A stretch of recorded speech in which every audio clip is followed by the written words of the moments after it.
Ida for being upset with my mom and not talking after Sunday's tension? For context, I, adult child still living at home, usually handle ironing clothes on Sundays. Most weeks it's my responsibility, and I don't complain, I just get it done. This past Sunday, ironing was giving me a lot of trouble and slowing me down. While I was in the restroom getting ready, my mom started getting dressed earlier than I expected, but she never told me she planned to be ready that early. When I came out and saw her, I asked why she was already dressed.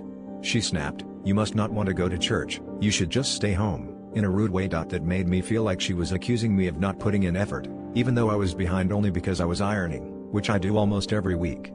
It hurt because it felt like she dismissed the work I was actually doing.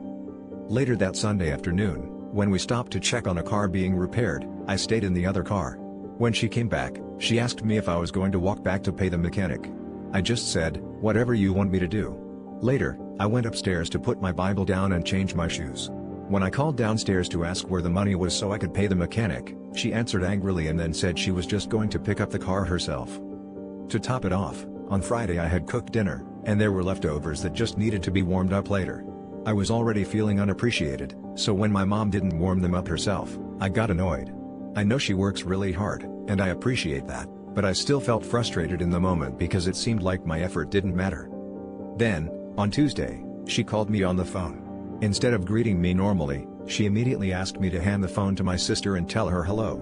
After they finished talking, she said, "I can have an attitude, does he want to talk to me?" That comment rubbed me the wrong way, because it felt passive-aggressive. Instead of talking to me directly, it felt like she was testing me or trying to provoke a reaction. What makes this harder is that I don't really like talking to my mom about these issues. When I try, she often makes fun of me or says things that make me more annoyed instead of listening. Because of this, I didn't explain to her why I was upset and ended up just not talking to her. Now she's mad at me for being rude for not explaining myself. Now she and I aren't really talking. My birthday is in 2 days, and I honestly don't want to spend it with this tension between us.